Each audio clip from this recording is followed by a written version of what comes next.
નમસ્કાર ખેડૂત મિત્રો, આજે આપણે વાત કરીશું કે આપણી મગફળીમાં છેલ્લો ડોઝ કઈ દવાનો મારવો।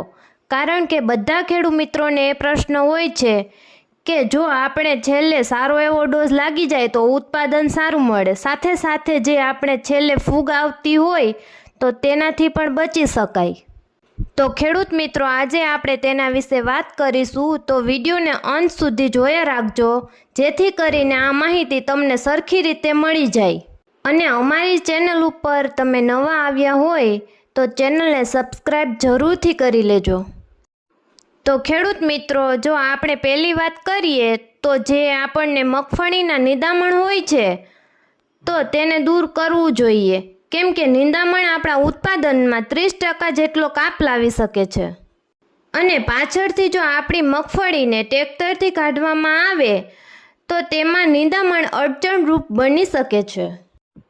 હવે ત્યાર પછીની જો આપણે વાત કરીએ તો ફૂગનાશક દવામાં આપણે BSF કંપનીનું ઓપેરા આવે છે, જેને છંટકાવ પણ કરી શકીએ અને ફૂગને કંટ્રોલમાં પણ લાવી શકીએ, જેનાથી મગફળીના ડોડવા એકદમ સરળ અને વજનદાર કરી શકીએ।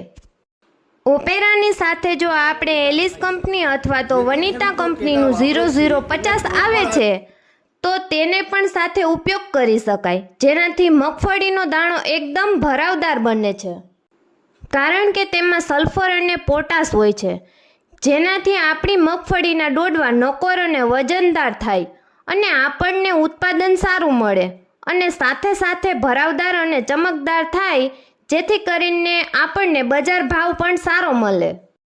તો છેલ્લે આ NPK 0050 આવે તેને છેલ્લે આપણે દવાનો છંટકાવ કરતા હોઈએ ત્યારે અચૂક વાપરવું જોઈએ।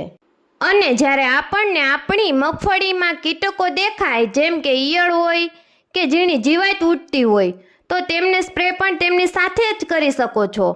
તેમાં પણ 0050નું રિઝલ્ટ સારું મળતું હોય છે, કેમ કે પાછળથી જો આપણે આ જીવાતોનો નાશ કરીએ તો એ જરૂરી છે, કેમ કે આ જીવાતો આપણી મગફળીના ઉતારા કાપી શકે છે।